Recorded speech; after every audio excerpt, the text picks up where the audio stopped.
Prime Minister Netanyahu belongs in The Hague. He's a war criminal.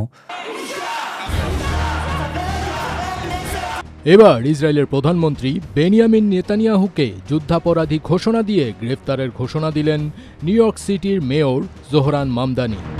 Mamdani বলেছেন, সেপ্টেম্বরে জাতিসংঘের সাধারণ অধিবেশনে যোগ দিতে ইসরায়েলি প্রধানমন্ত্রী বেনিয়ামিন নেতানিয়াহু প্রত্যাশিতভাবে শহরটি সফর করলে তার প্রশাসন তাকে গ্রেপ্তার করতে পারে কিনা তা তিনি খতিয়ে দেখছেন। শনিবার নিউ ইয়র্ক টাইমসের দি ইন্টারভিউ পডকাস্টের একটি পর্বে মামদানির এই মন্তব্যটি ছিল, যা গত শরতে মেয়র পদে সফলভাবে প্রতিদ্বন্দ্বিতা করার সময় তিনি ওই প্রকাশনাকে দেওয়া মন্তব্যেরই প্রতিধ্বনি। মামদানি বলেন, আমি বিশ্বাস করি যে প্রধানমন্ত্রী নেতানিয়াহুর স্থান হেগে। তিনি সেই ডাচ শহরটির কথা উল্লেখ করেন যেখানে আন্তর্জাতিক অপরাধ আদালত অবস্থিত, যে আদালত গাজায় যুদ্ধাপরাধের অভিযোগে 2024 সালের নভেম্বরে নেতানিয়াহুর বিরুদ্ধে গ্রেপ্তারি পরোয়ানা জারি করেছে।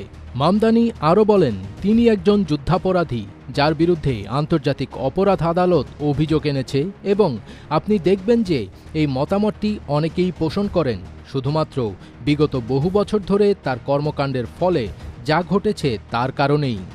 মামদানি আরও বলেছেন, তিনি যে নিউ ইয়র্ক পুলিশ বিভাগ এর তত্ত্বাবধানে আছেন, সেই বিভাগকে নেতানিয়াহুর মতো একজন বিদেশি নেতাকে আটক করার নির্দেশ দেওয়ার আইনি ক্ষমতা তার আছে কিনা তা তার কাছে স্পষ্ট নয়। তবে তিনি বলেছেন, এই বিষয়ে তিনি শহরের আইন বিভাগের সঙ্গে সক্রিয় আলোচনা চলমান রেখেছেন।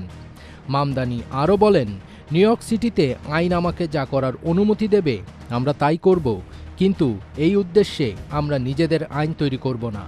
নেতানিয়াহু এবং অন্যান্য ইসরায়েলি নেতাদের গ্রেপ্তারের জন্য আইসিসি যে পরোয়ানা জারি করেছে তাতে তাদের বিরুদ্ধে গাজায় যুদ্ধাপরাধ এবং মানবতাবিরোধী অপরাধের অভিযোগ আনা হয়েছে, যার মধ্যে রয়েছে যুদ্ধের পদ্ধতি হিসেবে অনাহার এবং হত্যা, নিপীড়ন ও অন্যান্য অমানবিক কর্মকাণ্ড।